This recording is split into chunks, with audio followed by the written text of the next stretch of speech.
স্লোগানে স্লোগানে ক্যাম্পাস। এবার বরিশাল বিশ্ববিদ্যালয়ে উপাচার্যের অপসারণের এক দফা দাবিতে আন্দোলন করছেন শিক্ষার্থীরা। বুধবার দুপুর 12টার দিকে ক্যাম্পাসে বিক্ষোভ মিছিল করেন আন্দোলনকারী শিক্ষার্থীরা। ফ্যাসিস্ট শিক্ষকদের পুনর্বাসন, শিক্ষার্থীদের 22 দফা বাস্তবায়ন না করা, আন্দোলনরত শিক্ষার্থীদের বিরুদ্ধে মামলা দেয়ায় উপাচার্যের পদত্যাগের দাবি জানান তারা। উনি ওনার মন করা একটা সিন্ডিকেট, জরুরি সিন্ডিকেট কি বসিয়ে এই দাবি দেওয়া মেনে নেওয়ার কথা বলছে। সেক্ষেত্রে আমাদের সাথে কোনো যোগাযোগ করে নাই, উনি ওনার মতো করে এটা উনি বলছে। আমরা চাই খুব শীঘ্রই ইউজিসি একটি তদন্ত টিম পাঠাক বরিশাল বিশ্ববিদ্যালয়ে।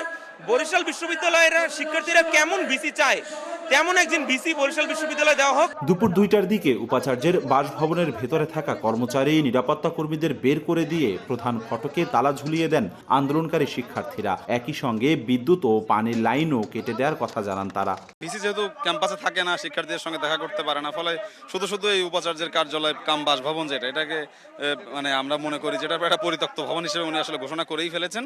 আমরা ওটাকে তালা দিয়ে দিলাম। তার বাসভবনের যে বিদ্যুৎ লাইন, ওয়াইফাই লাইন এগুলো ছিল, আমরা এগুলো বন্ধ করার ঘোষণা দিয়েছিলাম আগে, সেটা আমরা বাস্তবায়ন করেছি। উপাচার্যের দাবি, শিক্ষার্থীদের সকল দাবি এরই মধ্যে মেনে নেওয়া হয়েছে।